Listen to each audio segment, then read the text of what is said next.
found the one bit of lush jungle that you can find in Gamescom, and by lush jungle I mean a bloody bush in the business centre.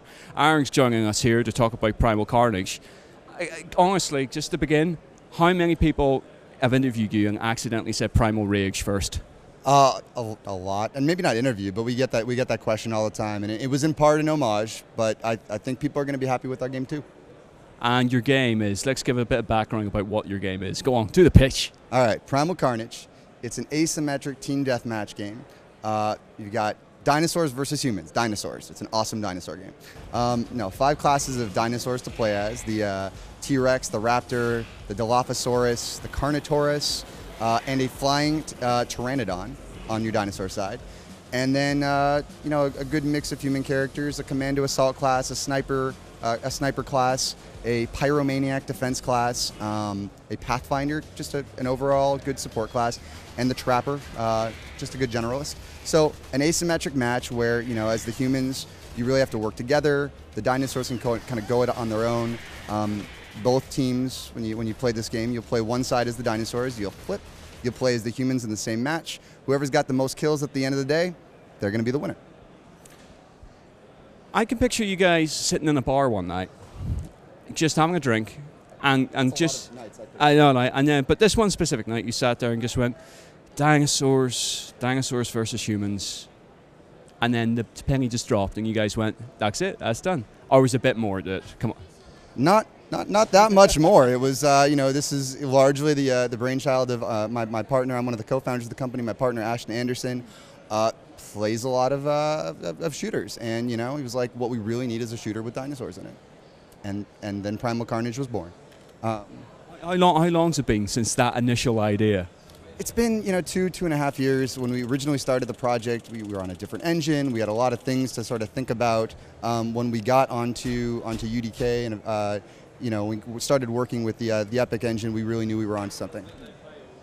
So and that started last November, so 2010, and things have been moving since then very well. And where are you guys at the moment in terms of the game development? Damn near done. We'll be out Q4. It'll be out this year. We're going to probably be going into beta pretty soon. Don't know exactly when, but as soon as we can, I would say. You sort of mentioned there, previous to we starting this interview, about the choice for the last dinosaur was really fan feedback. What's the sort of fan reaction been to this? I mean, how are you guys setting up that community? We love our fans. Our fans have really contributed to a lot of the ideas. They've contributed artwork, suggestions for how to, how the animation should look. We've got a lot of fans that come from paleontology, and a lot that are just awesome gamers that, like us, want to see a great dinosaur game. The Carnotaurus you mentioned, we had picked out and done 4 of the 5 dinosaurs, and we were kind of stuck, wondering what to fill the gap with. We had a few prototypes, but really we just went back to them and we said, what would you like to see? They picked the Carnotaurus, and so we built it. And designing the dinosaurs, obviously that's an ever-changing world about exactly how dinosaurs look, how they behave. What sort of facet of that did you go for? Well, our first thought was to do mocap, and then it didn't pan out so well.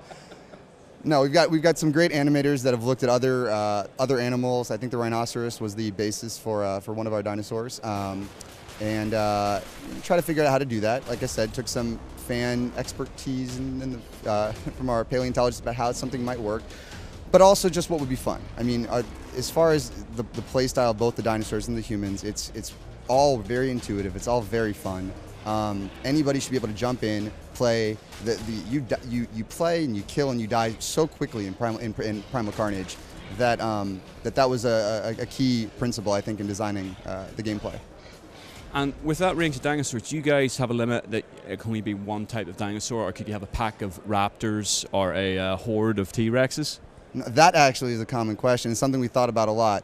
And our goal really became as much freedom as possible. So there isn't, in fact, at this point, a cap in any of the classes. Our goal is really levels and gameplay that if you're the dinosaurs and you pick 5 T-Rexes, if you're a 5-person T, or 10 T-Rexes, you're not going to win because the T-Rex, I didn't really talk about all the dinosaurs at length here, but he's got the most limited motion. So if you're a T-Rex, you're not going to be able to get into every area. Humans can maybe camp in a cage, not camp, but hide in a cage, get out of the way. So if you've got 10 of them, humans will just gather up on a rooftop and shoot you down, which is why you need some, a pteranodon to come down and swoop and pick them up and drop them to their death. Or a raptor to, a group of raptors to, while that T-Rex is out there being a giant target, your raptors are stealthing around the humans that are shooting at it, and they take them down with their pounce. Obviously, like you said, we haven't got really time to go into every single dinosaur here, but can you sort of discuss, maybe with the raptors, actually using an example, the sort of, you said about the sort of special abilities that each dinosaur would have. Can you sort of get into about the raptor as an example? Yeah. I think an example of how, I would say with all characters, but dinosaurs obviously first here and awesomely, they've got a unique style of play. With the raptors, stamina is almost like their arsenal. So, you could run really quickly and charge into battle and drain all your stamina that way, or, your pounce uses your stamina. You've also, each dinosaur has a roar, and in the case of the raptor, your roar drains all your stamina, but it doubles or it greatly increases the speed of your attack and the damage that you do. So it kind of like sends you into, we call it a raptor frenzy. I think of it as star power. But basically, the way you might use that is you've used up most of your stamina, stealthing or running around or pouncing. Now you're down to the last drop, jump into the fray, click your roar on, and now you're a deadly raptor in the midst of a primal carnage. How do you give any advantage to the humans then? Because by the sounds of it, it's a one-sided battle. Well, they've got bullets. So the farther they can get away from the dinosaur, the better chance I would say they're going to have. They've got bullets, they've got grenades, they've got a net. The trapper's got a net that can lock down. A lot of the human special weapons are designed to counter or nerf the advantage that the dinosaurs naturally have because they're dinosaurs. And can you sort of just touch upon about the level structure, how these maps will look and how they'll feel? They are.